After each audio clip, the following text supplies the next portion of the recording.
అలానే ఎంసీఎస్ రావు Jubilee hills పోలింగ్కి ఒక 1 week ముందు సుమారుగా ఒక ఇంటర్వ్యూ చేసాం సువేరా గారితో. 30,000 మెజార్టీ ఖచ్చితంగా వస్తుంది, కేకే సర్వే అంతా పులిహార సర్వే అని చెప్పారు. ఇప్పుడు రిజల్ట్ చూస్తే ఇంచుమించుగా అలానే కనిపిస్తుంది. ఇది ఎలా చెప్పగలిగారు అనే దాని మీద మనం విశ్లేషణ తీసుకున్నాం. ప్రస్తుతం మన దగ్గర సువేరా గారు అలియాస్ సుంకర వెంకటేశ్వర గారు, అలాగే అందరికీ తెలిసిన కొండయ్య గారు ఉన్నారు. ఇంటరాక్ట్ అవుదాం. నమస్తే. సరే, ఎలా చెప్పగలిగారు రిజల్ట్ని ముందే? ఆ తాయిత్ మహిమ కేకే చెప్తే కనీసం బెట్టింగ్ కట్టిన వాళ్ళు బాగుపడతారుగా. 20 తప్పండి అట్లా చేయటం. ఆ రోజు కూడా అన్నాం కదా, తప్పు చేయటం. అతనికి ఒక క్రెడిబిలిటీ వచ్చింది. కష్టపడి వచ్చిన మిడిల్ క్లాస్ కుటుంబం నుంచి వచ్చిన మనిషిలాగా ఉన్నాడు. ఇప్పుడు దీర్ఘకాలికంగా అతని మీద ఒక గౌరవం గుర్తింపు ఉండి మిగిలిపోతే గౌరవం, కానీ ఎవరి కోసం వాడు వచ్చే 4 రూపాయల కోసం చేసి వాడు మొత్తం క్రెడిబిలిటీ పోగొట్టుకున్నాడు కదా. అతని సర్వేలతో అవసరం ఏముంది? అతను ఒక్కడే కాకుండా చాలా మంది అట్టగా తయారయ్యారు. ఇటు తర్వాత లేదు గాలి ఎట్ట మారుతుంది, గాలిపై మారటం, వీళ్ళు పెండాపుడు మారటం. గాలి ఒకేసారి ఉంటుంది. గాలి ఇదని ఈదురు గాలి ఇటు మారి మారటానికి గాలి మారితే కొద్దిగా ఏమైనా పర్సంటేజ్ ఓటింగ్లో పర్సంటేజ్ ఇది అవుతుంది, కానీ గెలిపోవటంలో మారటం అనేది చాలా తక్కువగా జరుగుతుందండి. మీరు అన్నట్టు ఏంటంటే సింపుల్ అండి. అది ఆ మాత్రం అండర్ కరెంట్ పట్టుకోలేనప్పుడు ఇంకా మనకి కామన్ సెన్స్ ఉందని, రాజకీయాల్లో ఉన్నామని, సమాజంలో ఉన్నామని చెప్పుకోవడం వల్ల ఉపయోగం ఉండదని. కానీ మీరు అన్నట్టు ఏదైనా 1% అట్ట ఇటు ఉండొచ్చు. 8% బీఆర్ఎస్ పార్టీకి ఎక్కువ ఉందని చెప్పి అతను సర్వే ఇచ్చాడంటే దుర్మార్గం. ఏంటది? దుర్మార్గం. జనాల జీవితాలు నాశనం చేయటం, దాన్ని నమ్ముకుని మరి బెట్టింగ్ కంపెనీల కోసం చేసాడేమో, లేకపోతే కేటీఆర్ దగ్గర ఏమైనా ప్రాపకం కోసం లాభం పొందేమని చేసాడేమో అని అనిపిస్తుంది చూసేవాళ్ళకి. మరి అంత గొప్పగా యాక్యురేట్గా చేసిన గతంలో చేసిన సర్వేలకు కుడియడంగా చేయొచ్చు కదా. లేదు, ఎవరో అతన్ని ఎంగేజ్ చేసుకోలేదు అనుకోండి, కామ్గా అయినా ఉండొచ్చు. లేదా నేను ఇండిపెండెంట్గా చేశాను, నా రిజల్ట్ ఇట్లా ఉందని చెప్పుకుంటే ఆయన వాల్యూ పెరుగుతుంది కదా. ఇప్పుడు మనం ఎవరు అడిగారని మనం చెప్పాము? మన కాంగ్రెస్ వాళ్ళు అడిగారా, లేకపోతే ఇంకొకళ్ళు అడిగారా? ఏదో 10 మందిలో తిరుగుతాం కాబట్టి ఇది ఇట్లా ఉంటుందని చెప్తాం. ఇప్పుడు మొదటి నుంచి మనం అది ఒక దీన్ని తీసుకున్నాం. ఇప్పుడు ఆ మాత్రం అండర్ కరెంట్ పట్టుకుని ఏ వర్గాలు ఎక్కడ దూరం అవుతున్నాయి, ఏ వర్గాలు ఎటు ఉన్నాయి, ఇక్కడ ఉండే సామాజిక పరిస్థితులు ఏ వర్గాలు ఉన్నాయని ఆ మాత్రం కామన్ సెన్స్ లేకుండా చేసే సర్వే ఏంటి? సింగనాథం సర్వేలు ఎవరు మోసం చేస్తారు? చేయించుకునే వాళ్ళ బుద్ధి జ్ఞానం ఉండాలి కదా. అసలు డబ్బులు ఎక్కువే కాకపోతే చేయించుకునే వాళ్ళు ఇంతమంది ఎవరు చేయమంటే చేశారు? నేను తప్పుడు సర్వేలు, పిచ్చి సర్వేలు. ఇప్పుడు దాన్ని చూస్తుంటే మ్యానిపులేషన్ సర్వే అనిపిస్తుందా? ఏ బెట్టింగ్ కంపెనీల కోసం పుట్టమార్పే సర్వేలు సుబ్బారావు గారు. నేను అలాంటప్పుడు క్షమాపణ చెప్పాలి, అట్లీస్ట్ చెప్పాలి. బహిరంగంగా వచ్చి నేను చేసిన పొరపాటు తప్పు అయింది, ఇటువంటి తప్పులు చేయనని చెప్పడం విఘ్నులు చేసే పద్ధతి. ఇప్పుడు ఒకవేళ నన్ను చెప్పింది మనం అనుకున్న గతంలో వీడియో ప్రకారం రిజల్ట్ తారుమారు అయితే నేను చెప్పేవాడిని పొరపాటు అయింది, నేను ఇవాళ నుంచి మాట్లాడటం మానేస్తాను, లేదంటే అట్లీస్ట్ అంచనా వేయటంలో తప్పు జరిగింది, నేను క్షంత వీడిని చెబుతాను, మాట్లాడి మానేస్తామని చెబుతాను. ఏం దీని మూల నేను పెద్ద భుజకీర్తులు ఏం పోతే తప్పును ఒప్పుకుంటాం, గొప్పతనం ఉంటుంది కదా. లగడపాటి ఒప్పుకున్నారు అప్పుడు 2019లో. అతను చేసిన తప్పండి, కావాలని చేసి మన తప్పును ఒప్పుకుంటాం తప్పండి.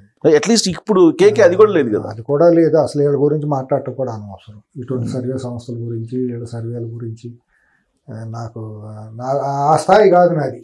మీరు ఎట్ట నాడిని పట్టుకోగలిగారు? ఏంటి మీకు సింపుల్ ఈక్వేషన్ సుబ్బారావు గారు? ఏముంది, చిన్నప్పటి నుంచి 40 ఏళ్ళుగా రాజకీయాలు ఉన్నాము, గ్రామీణ స్థాయి నుంచి చూసుకుంటూ వచ్చాము.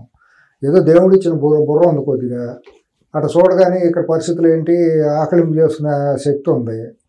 రోడ్డు మీద తిరుగుతాం, పొద్దున్న లేస్తే అన్ని వర్గాలను చూస్తాం. ఊరిని అటు పట్టుకుంటే ఏ వర్గాలను పట్టుకున్నా ఎట్టా ఉందనేది తెలిసిపోతుంది. తర్వాత ఇక్కడ మన ఓటర్ లిస్ట్ తీసుకుంటే ఏ వర్గాలు ఇక్కడ ఎక్కువగా ప్రీడామినెంట్గా ఉండే, ఏ క్యాస్ట్ వైజ్ అనేది కూడా మన కళ్ళ ముందు కనపడుతుంది. నేను ప్రధానంగా అనుకున్నది ఏంటంటే, నా అంచనా తప్పింది ఎక్కడంటే బీఆర్ఎస్కి బీజేపీకి డిపాజిట్లు రావు, కానీ కొద్ది ఓట్లు ఎక్కువ వస్తాయి అనుకున్నాక అవి కూడా రాలా. ఇది మెజారిటీ ఇంకా ఎక్కువ వస్తుంది అనుకున్న ఓటింగ్ పర్సంటేజ్ తగ్గిపోయింది. ఇంకా పెరగాల్సింది 55-60 దాకా. పోలింగ్ పర్సంటేజ్ 55-60 దాకా వెళ్తుంది అనుకున్నా. మరి అంత లెథర్జీగా ఉంటారని నేను అనుకోవాలి. లాస్ట్ టైం అంతే జరిగింది. ఇప్పుడు కూడా చాలా మంది ఓటింగ్కి రాలేదు, ఇళ్లలో కూర్చున్నారు తప్పించి.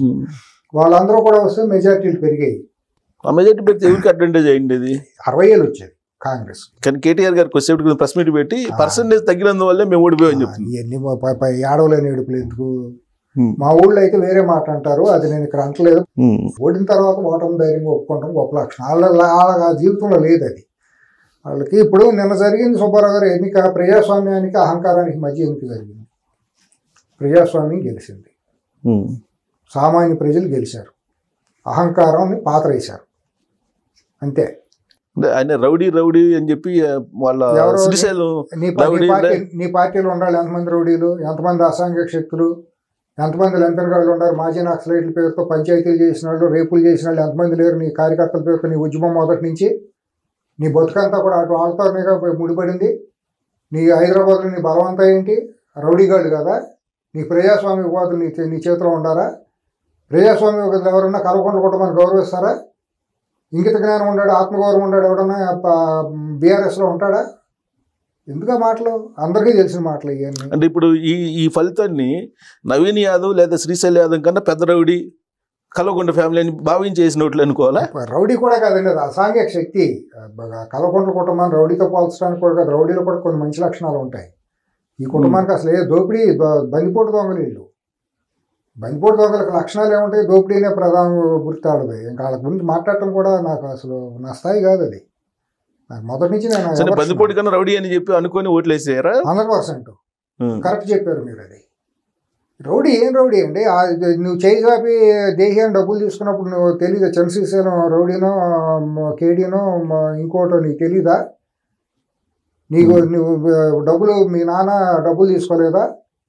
మీ నాన్న వచ్చి అక్కడ యూసఫ్ కూడా చెక్ పోస్ట్ దగ్గర ఉన్న గెస్ట్ హౌస్ మీ నాయన ఎప్పుడు రాలేదా? ఇవన్నీ ఎవరికి తెలియని మాటలు. ఇవాళ మీ దగ్గర 1,00,000 కోట్లు ఉండేటప్పటికి ఒక 10 ఏళ్ళ పాటు ముఖ్యమంత్రి చేసేటప్పుడు మీరు పెద్ద జమీందారులా? మీరేమన్నా నిజాం వారసులా? మీరు ఎంత పోటు గొప్పలు, ఎంత పోటుగాళ్ళు, సిద్దిపేట చింతలవాళ్ళు, మీరు కుటుంబం ఎంత, మీరెంత? మాట్లాడేవాళ్ళు లేక ఇష్టానుసారం రెచ్చిపోయి ఇక్కడ ఎవరికాడ ప్రతి ఒక్కరు సెల్ఫ్ డిఫెన్స్లో పడి పనికిమాలిన నేతలందరూ కూడా నాయకులుగా తయారై మాట్లాడలేక ఆంధ్ర నుంచి వచ్చిన వాళ్ళందరూ తిడతా అంటే తిట్టించుకుని వాళ్ళ కాళ్ళు తీసుకొచ్చారు. తమలపాకుతో వాళ్ళు ఒకటి అన్నప్పుడు తాటిమట్టతో 4 మొదలెడితే అప్పుడే తేలిపోయేది సావరేవో. సో ఇప్పుడు ఆ ఇండికేషన్ కనిపిస్తుందా? 100% అండి. స్థానికేతలు లేదంటే 100% దాంట్లో అదే నేను పట్టింది, పసిగట్టింది అదే. అక్కడే నేను నాడి పట్టింది అక్కడే. ఇది ఒక టెస్టింగ్ ఇది లాంటిది. జూబ్లీ హిల్స్ అనేది ఒక కాంప్లెక్సిటీ ఉన్న ఒక కాన్స్టిట్యున్సీ. దీంట్లో అన్ని వర్గాలు ఉంటాయి, తెలంగాణ, ఆంధ్ర, ముస్లిం అన్నీ ఉంటాయి. మొత్తం మార్వాడీలు. ఒక రకంగా చూస్తే జాతీయ స్థాయి ఎన్నికలను ఇక్కడ రిఫ్లెక్ట్ చేస్తుందనే భావం మనం దాన్ని తీసుకోవచ్చు. ఎందుకంటే మార్వాడీలు కూడా ఇక్కడ 15-20 వేల లోపు దాకా ఉన్నారు. బీజేపీకి ఎక్కువగా మొగ్గు చూపే మార్వాడి కమ్యూనిటీ, బ్రాహ్మలు, వైశ్యులు ట్రెడిషనల్గా ఉండే వాళ్ళందరూ కూడా బీజేపీని ఎక్కువగా ఓన్ చేసుకునే వాళ్ళు. ఒక 20 వేలు దాకా 15 వేలు ఎంతో లెక్క ఉంది. వాళ్ళందరూ వేసినా కూడా మరి బీజేపీకి రావాలి అంటే వాళ్ళు కూడా వేయలే, వాళ్ళు కూడా కాంగ్రెస్నే ఓన్ చేసుకున్నారు. తర్వాత ప్రధానంగా గత 20 సంవత్సరాలుగా ఏ కులం అయితే గాయపడిందో కల్వకుంట్ల కుటుంబం చేతిలో ఉద్యమం పేరుతో ఇంటి పేరులతో తిట్టారు. ఇంటి పేరు తిట్టింది కమార్నే వాళ్ళు, ఇంకెవరినో ఇట్లా ఆంధ్ర వాళ్ళ పేరుతో తిట్టిందంత కమార్నే. లగడపాటి, దగ్గుపాటి, రాయపాటి, మందిపాటి అన్నట్టు ఇంటి పేర్లే. మీరు మాట్లాడదలుచుకుంటే నువ్వు స్టాటిస్టిక్స్ మాట్లాడు. దొంగలంటే దోసుకుంటానికి వచ్చారు ఆంధ్ర వాళ్ళు, ఇక్కడ పచ్చళ్ళు అమ్ముకుంటారు, కూరలు అమ్ముకుంటారు. మీరు అవహేళన చేశారు, వ్యక్తిత్వాలు చేశారు. మీరేమనుకున్నారు చింతమాటక నుంచి? మీరేమనుకున్నారో తెలియదా తెలంగాణ ప్రజలకి?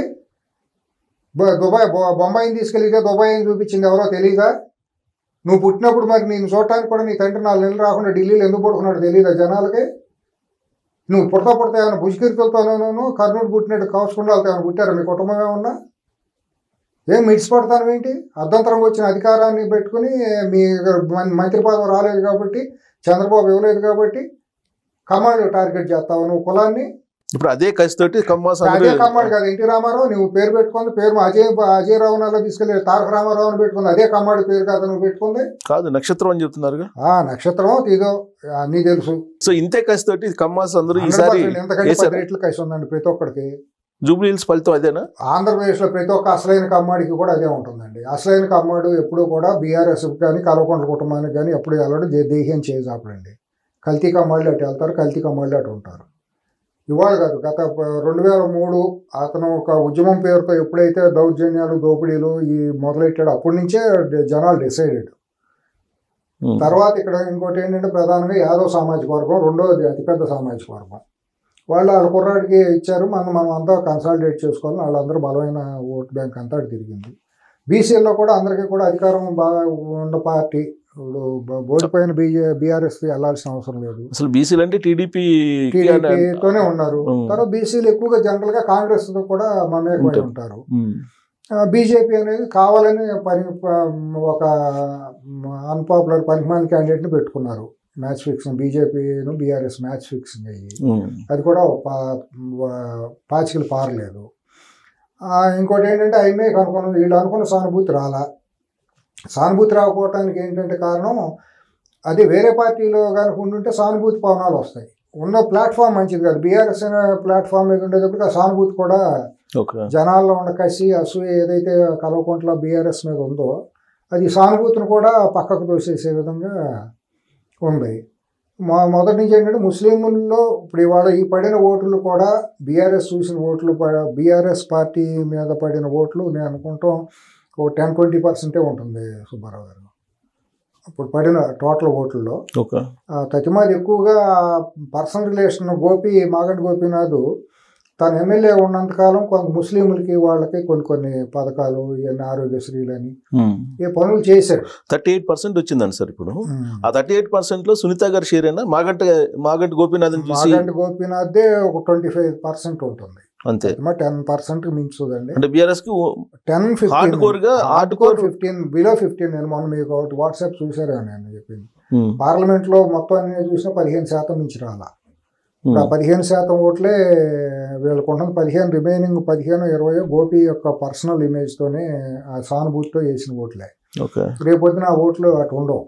అయ్యో పాపం పానీలే మనకు అప్పుడు చేశాడు కదా, మనకి ఏదో ఇల్లు ఇచ్చాడు, లేకపోతే ఆరోగ్యశ్రీ ఎల్లగానే చేశాడు, రోడ్లు తిరిగాడండి. అతను తిరిగిన మాట వాస్తవం. మనం లాస్ట్ టైం కూడా చెప్తున్నాం కదా, కాలనీ వాళ్ళు ఫోన్ చేస్తే కప్పుకున్న అందుబాటులో ఉండేవాడు, ఎవరైనా వెళ్ళినా కూడా పిలిస్తే వచ్చేవాడు.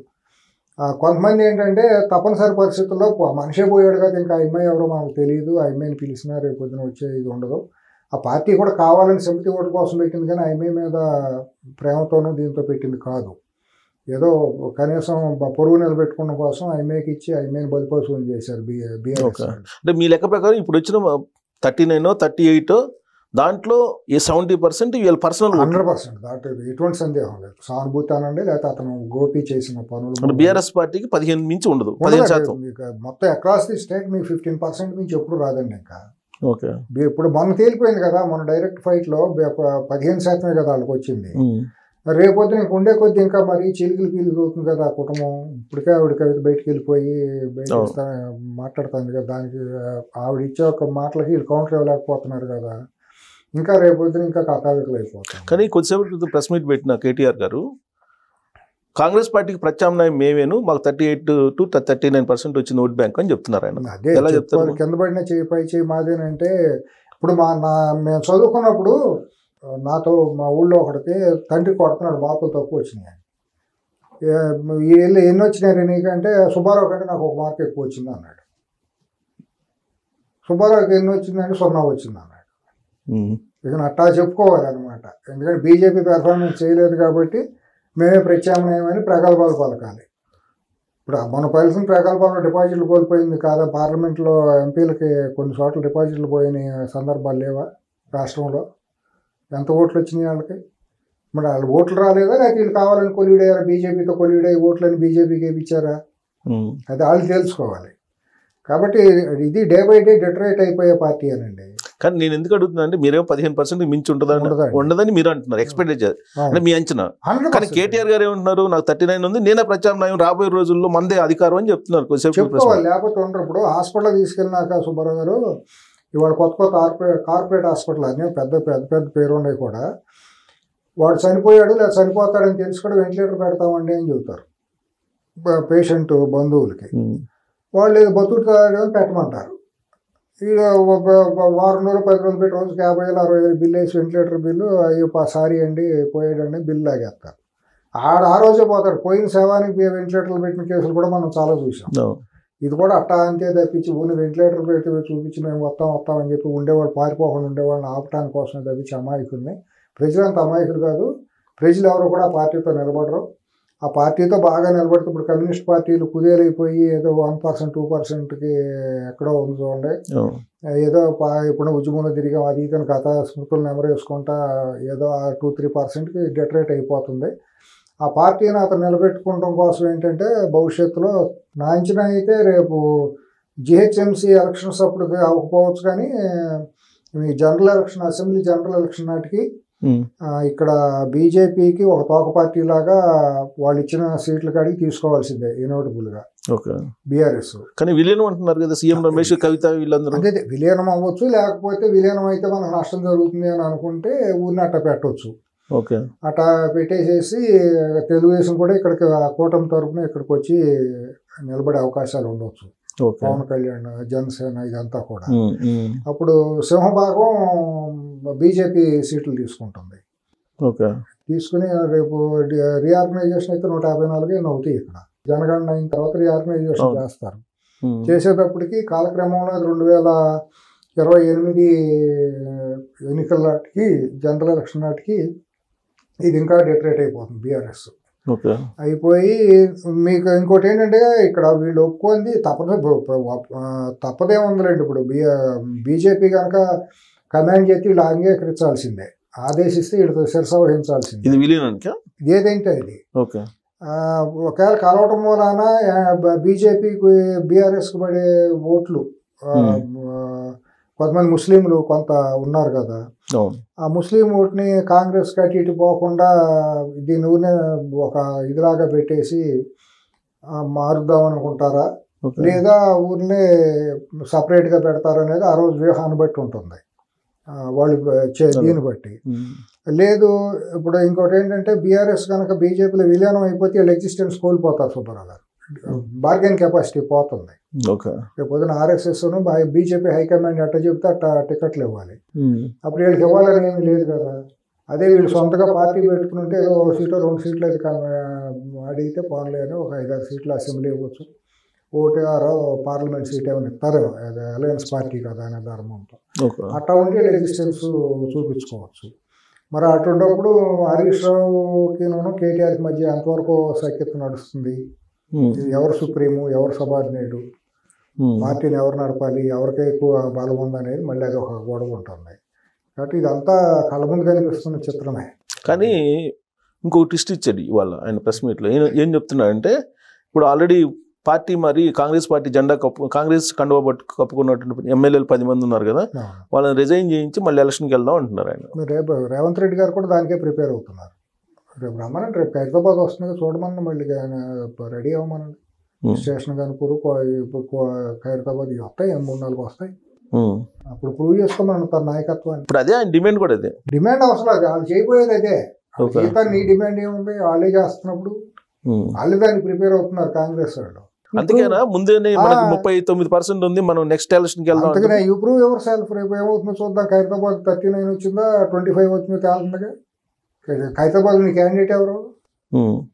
గెలిచే మనిషికి నువ్వు పార్టీలో కొనేసుకుని బలంగా ఉన్న కాంగ్రెస్ పార్టీ 2018లో ఎవరైతే కష్టాలను ఎదుర్కొని గెలిచారో వాళ్ళే నిజమైన కాంగ్రెస్ బలమైన నాయకుల కింద లెక్క. ఆ రోజు దొంగోట్లు నువ్వు పెట్టిన 18లో దొంగోట్లు కూడా, దొంగ ఎలక్షన్ కూడా ఎదుర్కొని గెలిచారు వాళ్ళందరూ నువ్వు పార్టీలోకి లాగేసుకున్నావు, బలవంతంగా లాగేసుకున్న నా వాళ్ళని చెప్పుకుంటున్నావు. మళ్ళీ 23లో వాళ్ళకి టికెట్లు ఇచ్చి వాళ్ళు గెలిచారు.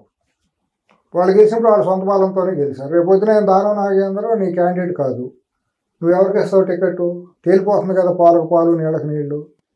రేపు పొద్దున కాంగ్రెస్ మళ్ళీ దానం నాగేంద్ర గారికి టికెట్ ఇచ్చింది అనుకోండి, అప్పుడు తేలిపోతుంది నీ బలాబలాలు ఎంతో, నీ అసలైన బలం ఎంతో తేలిపోతుందిగా. స్టేషన్ గణపూర్లో కూడా అర్బన్ రూరల్ ఏరియా కింద లెక్క అది. ఇది అర్బన్, ఇది అయితే రూరల్ ఏరియా. ఇటువంటి 2-3 చేస్తే మొత్తం అక్రాస్ ది స్టేట్ తెలిసిపోతుందిగా మీ బలం ఏంటో, భవిష్యత్తు ఏంటో. యాక్చువల్గా 2023 ఎన్నికల్లో రూరల్లో బలహీనపడింది బీఆర్ఎస్ పార్టీ, గ్రేటర్ హైదరాబాద్లో బలంగా ఉందని చెప్పి గతంలో కూడా చెప్పాము. ఎక్కడైతే ముస్లిం పాపులేషన్ ఎక్కువ ఉందో అక్కడ వాళ్ళు కొద్దిగా వాళ్ళ ఎగ్జిస్టెన్స్ చూపించుకోగలిగారు సుబ్బారావు గారు.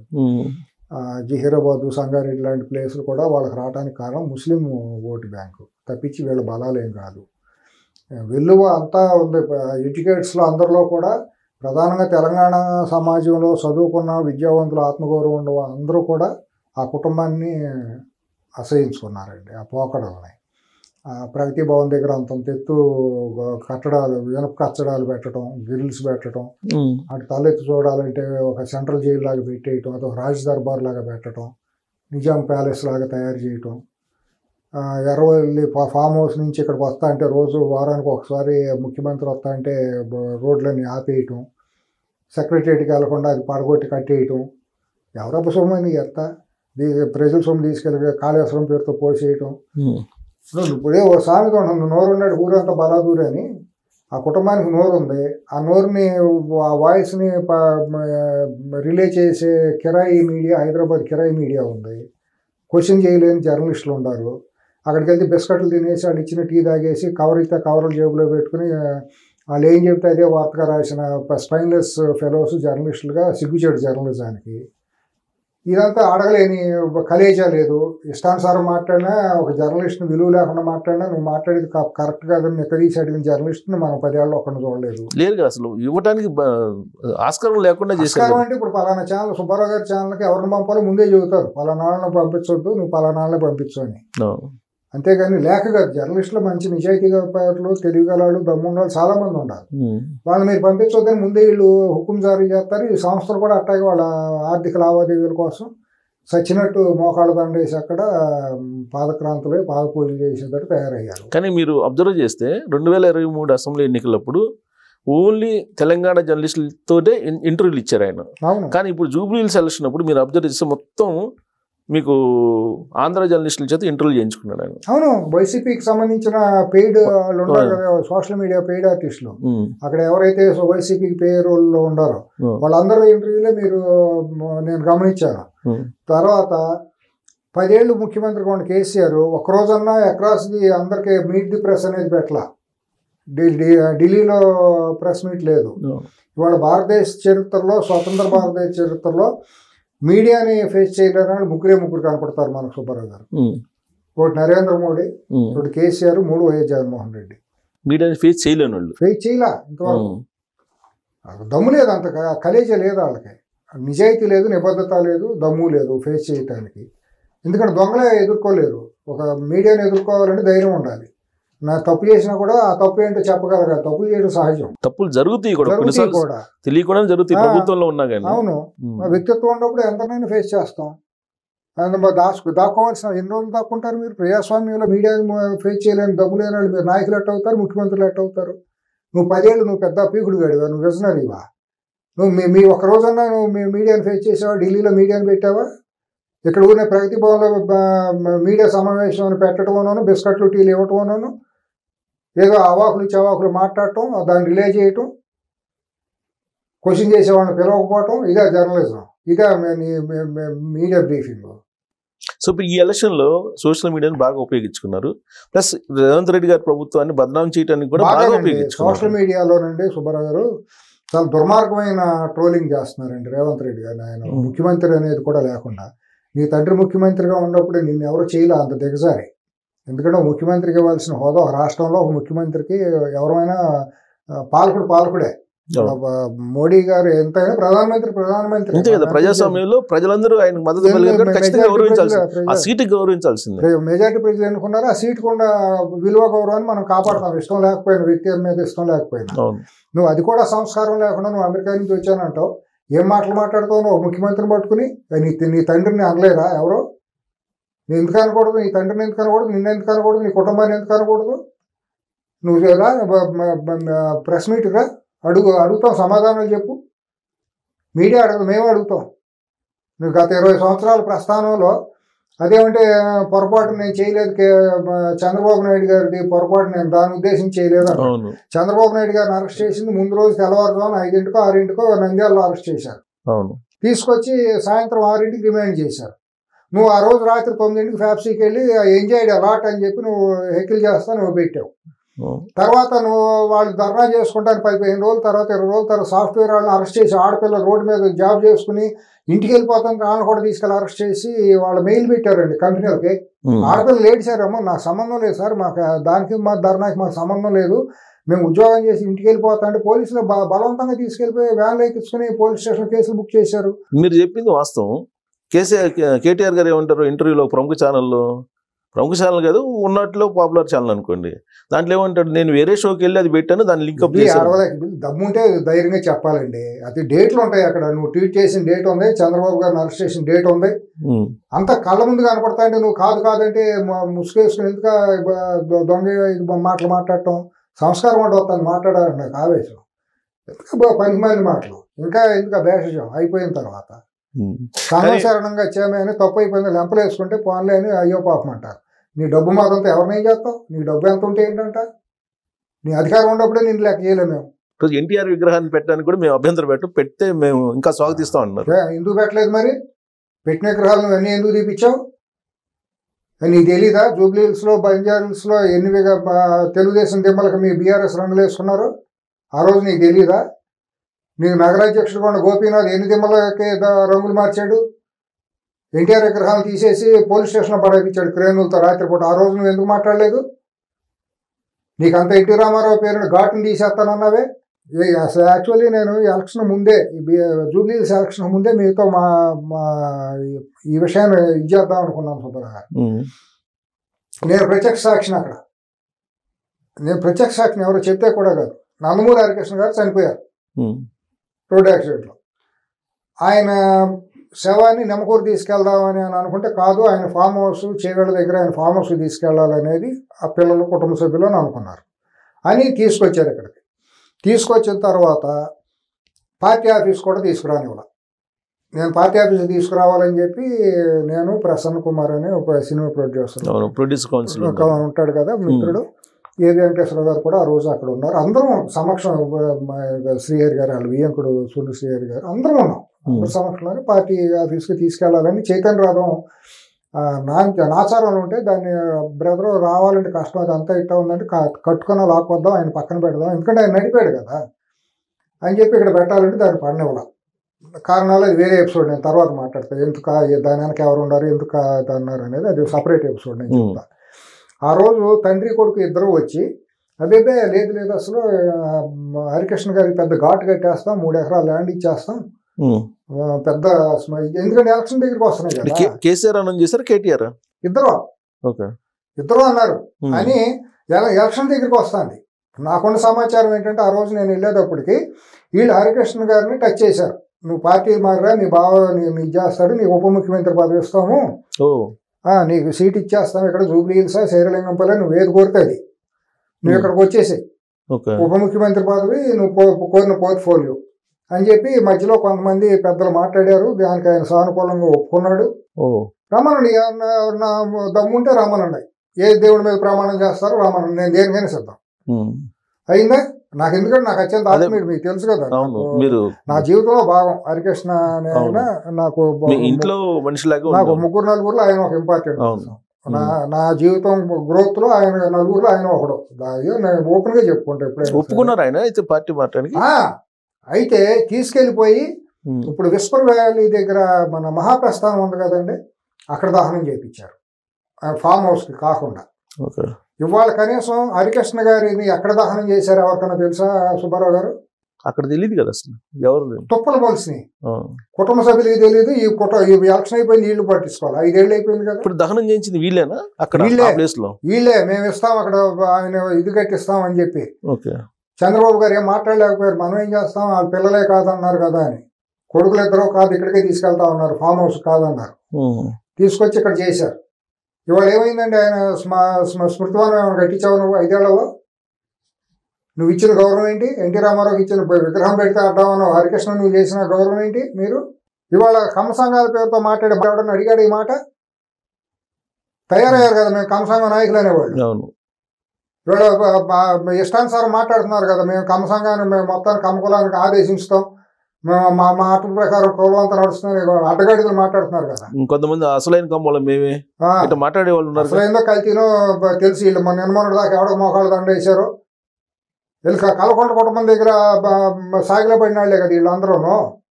తెలీదా భాగవతాలు? వీళ్ళు భాగవతాలు వీళ్ళు వచ్చేసి మేము కమ్మనాయకులు అంటే కమ్మగా జాతి ఒప్పుకుంటుందా, కులం ఒప్పుకుంటుందా? నా బతికేంటో వెనక తెలియదు అందరికీ. వీళ్ళు అనుకుంటే అయిపోయింది, కులం అంతా మా వెనకాల ఉందని. ఎవరు వీళ్ళ వెనకాల, ఇళ్లలో ఆడాళ్ళు కూడా వీళ్ళ వెనకాల ఉండరు. వీళ్ళు చేస్తే ఓట్లేరు, వీళ్ళు కులానికి నాయకుల. ఎవరిదండాడు వేసుకుంటే నాయకుడు అయిపోతాడు. ఇప్పుడు హరికృష్ణ గారికి మరి హరికృష్ణ గారికి జరిగింది వీళ్ళు ఎందుకు మాట్లాడలేదండి? వీళ్ళకి తెలియాలి, జ్ఞానం ఉండాలిగా. ఈ కమసంఘం ప్రముఖులకు లేకపోతే ఇంకోటి తెలుగుదేశం వాళ్ళకు ఎవరికైనా ఉండాలిగా. నేను డిఫెన్స్లో వాళ్ళని మాట్లాడాలి. ఇష్టానుసారం మాట్లాడినప్పుడు, కేటీఆర్ ఇష్టానుసారం మాట్లాడుతున్నప్పుడు, ఏమయ్యా పెద్ద మనిషి నువ్వు ఉండవు కదా ఆ రోజు. తండ్రి కొడుకు ఇద్దరు ఆ శవం దగ్గర కూర్చున్నారు. ఆ పక్కన లోకేష్, చంద్రబాబు గారు దూరంలో ఉన్నారు. ఆ పక్కన వీళ్ళు ఉన్నారు. ఆ పక్కన జూనియర్ ఎన్టీఆర్, కళ్యాణ్ రామ్ ఇక్కడ ఉన్నారు. నేను, నందమూరి కృష్ణప్రసాద్ గారు, మేమందరం కొడాలి నాని, వంశీ అందరం మేము కొద్ది దూరంలో మేము పక్కన ఉన్నాం. మొత్తం నా సమక్షంలో జరిగింది అది. ఇప్పుడు వీళ్ళు ఫ్యామిలీ మెంబర్స్ అడగలేదని వాళ్ళు ఇవ్వలేదా? లేకపోతే నీకే పోయే కాలం వచ్చింది, నీకు గౌరవం ఉండాలిగా. అడిగారా నువ్వు అక్కడ దహనం చేయించావా? నువ్వు మర్చిపోతే అయిపోయిందా? ఆ పూటకి అయిపోయింది, ఎలక్షన్ అయిపోయింది, మనకు ఓట్లు వచ్చేసినాయి కాబట్టి ఇష్టానుసారం మాట్లాడి వాళ్ళు ఎన్టీ రామారావు మా దేవుడు, చంద్రబాబు మేమేం అనలేదంటే జనం మర్చిపోతారా? లోకేష్ నేను బ్రదర్స్ పగలైనా కలుస్తాం, రైతులు కలవాల్సిన అవసరం లేదు, ఇవన్నీ మాట్లాడారు. ఇప్పుడు మనం మాట్లాడితే అనవసరం అండి. సో ఇప్పుడు ఆ ఓట్ల కోసం ఇవన్నీ జిమ్నాస్టిక్స్ ఆడారా? చేశారండి కేటీఆర్ గారు. ఇప్పుడు జూబ్లీహిల్స్ కోసం అన్ని చేశారు, అంతేగా, అన్ని చేశారు. నమ్మడానికి లేదంటారా? ఇప్పుడు ఆయన చెప్పినది 100% కాదు. తర్వాత తెలుగుదేశం ఏం చేసిందంటే, నా హరికృష్ణ గారు అమ్మాయి సుహాసినికి కోకట్పల్లి టికెట్ ఇచ్చారు అప్పుడు. అవును, ఇది 18లో. హరికృష్ణ గారు చనిపోయిన 6 నెలలకు సంవత్సరం వచ్చిన ఎలక్షన్ ఇస్తే అప్పుడు మళ్ళీ ఆంధ్రాలో నోటుకు వచ్చినట్టు తిట్టారు. ఆంధ్ర వాళ్ళు మళ్ళీ వచ్చేసారు, 5 ఏళ్ళ కోరాలు హరికృష్ణ కూతురికి ఉప ముఖ్యమంత్రి పదవి ఇస్తారంట, నీళ్లు దోసుకుపోతారు, ఇరిగేషన్ మంత్రి ఇస్తారంట, అది ఇది అని చెప్పి. ఆ రోజు నీకు తెలీదా ఎవరు దోసుకుపోతారు? రాష్ట్రం విడిపోయింది, మళ్ళీ కలిసిపోవడానికి వీలుంటుందా? ఆ రోజు ఇష్టానుసారం నిందలేసి జనాలని ఒక విషం చిమ్మారు కదా మా బావబామర్లు ఇద్దరు కూడా. ఆ రోజు అది మర్చిపోతామా మేము? ఇవాళ 1 కోటి మంది ఉన్నామండి. ఆంధ్ర మూలాలకు వెళ్ళిన వాళ్ళం. మూడో వంతు తెలంగాణ సమాజంలో, 3వ వంతు ఆంధ్ర వాళ్ళు. మొత్తం తెలంగాణలో హైదరాబాద్ కూడా భాగమే కదా. ఇప్పుడు నిజామాబాద్, వరంగల్, ఖమ్మం జిల్లా అంతా అంతే. అవును, గ్రేటర్ హైదరాబాద్ లో ఎక్కువ ఉంటారు. గ్రేటర్ హైదరాబాద్ ఉంది. నల్గొండ జిల్లాలో పాత నల్గొండ జిల్లాలో సగభాగం అంతే ఉంటుంది. మహబూబ్ నగర్ లో మీకు కొన్ని చాలా గ్రామాలు ఉన్నాయి. ఇప్పుడు రిజల్ట్ వచ్చిన తర్వాత జూబ్లీహిల్స్ హైదరాబాద్ లో అన్ని కులాలండి అనేది ఆంధ్ర మూలాలు కదా. రెడ్డి, కమ్మ, కాపు, సాకలి, మంగలి, సాయిబులు అందరూ, కంసాలి, బ్రాహ్మలు అందరూ మైగ్రేషన్ జరిగింది కదా. మైగ్రేషన్ వల్లే కదా వీళ్ళు టార్గెట్ ఆంధ్రోడు దొంగ అని చెప్పి ఇష్టానుసారం కూరలు అమ్ముకుంటారు, లేకపోతే పచ్చళ్ళు అమ్ముకుంటారు, లుంగీలతో వచ్చారు, అది ఇదని ఇష్టానుసారం అవహేళనగా చేశారు కదా మీరు. ఇవాళ 1 కోటి మంది, 3 వంతులు ఉంటాం. 4 కోట్లు అయితే 1.5 కోటి జనాభా ఉంటారు. నిజాం ఖమ్మం జిల్లా ఎవరు అవునన్నా కాదన్నా అది ఆంధ్ర కింద ట్రీట్ చేస్తాం. కోదాడ, మిరియాలు కూడా ఈ పార్ట్ అంతా కూడా అదే బాగా ఇది ఉంటుంది, ఇన్ఫ్లుయెన్స్ ఉంటుంది. అవును, మరి అన్నప్పుడు ఎట్టా ఊరుకుంటామండి మేము? మరి ఇప్పుడు రిజల్ట్ వచ్చిన తర్వాత కొంతమంది నెట్జన్లు సోషల్ మీడియా నెట్వర్క్ దాంట్లో ఎక్కువగా వాళ్ళ ప్లాట్ఫామ్స్ లో మళ్ళీ ఆంధ్ర వాళ్ళు దూరుతున్నారు, సందు వచ్చింది అని చెప్పి పెడుతున్నారు. వాళ్ళకేం చెప్తారు? ఇప్పుడు హ్యాండిల్స్ని పెట్టుకున్న విషం జిమ్మే విషనాగులు కంటే దారుణ సంస్కారహీనుల్ని వాళ్ళు సోషల్ మీడియాలో సైకోల్ని పెయిడ్ ఆర్టిస్టులుగా పెట్టుకున్నారండి. వాళ్ళ పుట్టుక, వాళ్ళ బతుకంతా కూడా విద్వేషమేనండి. కల్వకుంట్ల కుటుంబం పుట్టుక, బతుకంతా విద్వేషంతోనే. సంస్కారవంతంగా, హుందాతనంగా మాట్లాడటం అనేది మీ చరిత్రలో మీరు ఎప్పుడు చూడలేరు. ఎక్కడ కూడా మీరు అసలు దాఖలాలే కనిపించవు. అందితే చుట్టూ, అందకపోతే కాళ్ళు. సుబ్బారావు గారు కొడతాడనుకుంటే అన్నా బాధ్యత కాలు ముక్తానే అంటాడు. లేదు భయపడతాడు అనుకుంటే అటు అనేసి మేకపోతే గాంభీర్యంతో మీదకు రావడం, దౌర్జన్యాలు చేయటం, ఏమీ లేదు. ఎందుకంటే ఎవరి కాళ్ళకే సరే పానీలే అని వదిలిపెట్టడం జరిగింది. చంద్రబాబు గారు లాంటి మేరు పర్వతం లాంటి మనిషి ఇక్కడి నుంచి ఓటు కేస్తూ అనవసరంగా వెళ్ళిపోవాల్సిన దుస్థితి ఏర్పడింది. దాని మూలాన ఇక్కడ సమాజానికి కూడా చాలా నష్టం జరిగింది 10 ఏళ్ల పాటు. ఇప్పుడు తెలంగాణ వాళ్ళు కూడా చాలా మంది అంటున్నారు బీసీలు ఆత్మగౌరవాన్ని కోల్పోయారు. దాంట్లో అనవసరంగా తీసుకెళ్లి రేవంత్ రెడ్డి గారిని ఆ రోజు ఇంప్లికేట్ చేశారు. లేకపోయినా ఆయన అసలు యాక్చువల్లీ లేడు అక్కడ, ఆయన వెళ్ళాల్సిన అవసరం లేదు. అక్కడ దాంట్లో మొత్తం కుట్రల భాగస్వాములు 2 కుట్రలు చేశారు. ఈ మొత్తం న్యూస్ కమ్యూనికేషన్ చేస్తా పిలిపించింది కూడా ఎవరో తెలుసు. ఆయన హోటల్లో ఉంటే పిలిపించి రామని చెప్పి పిలిపించి బలవంతంగా పంపించారు అక్కడికి. పంపించినట్టుకు మళ్ళీ నువ్వు మంత్రి పదవి ఇచ్చావు అక్కడ. నీ సొంత కులస్తుడిని, కమ్మ కులస్తుల్లో ఇంకొకడు ఉన్నాడు ఎన్టీఆర్ ట్రస్ట్ భవన్ నుంచి నీకు అన్ని కమ్యూనికేషన్ చేసినాడు. ఎవడైతే ఉన్నాడో అది నువ్వు బెనామీగా పెట్టుకున్న వాస్తులన్నీ ఇవన్నీ తెలీదా? మాట్లాడమా?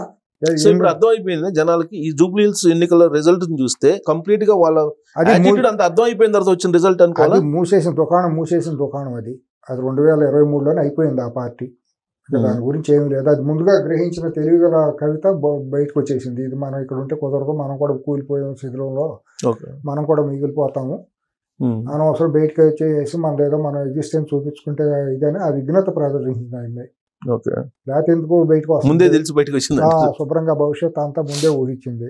సార్ జూబ్లీ హిల్స్ ఫలితం మీద ప్రత్యేకించి మీరు సెటిలర్స్ వాళ్ళ ప్రభావం, సెటిలర్స్ అనే సెటిలర్స్ స్థానికేతరులు అనండి, స్థానికేతరులు ఏంటి, స్థానికేతరులు ఎందుకు అవుతారు? తెలంగాణలో భాగస్వామ్యమే అందరూ కూడా.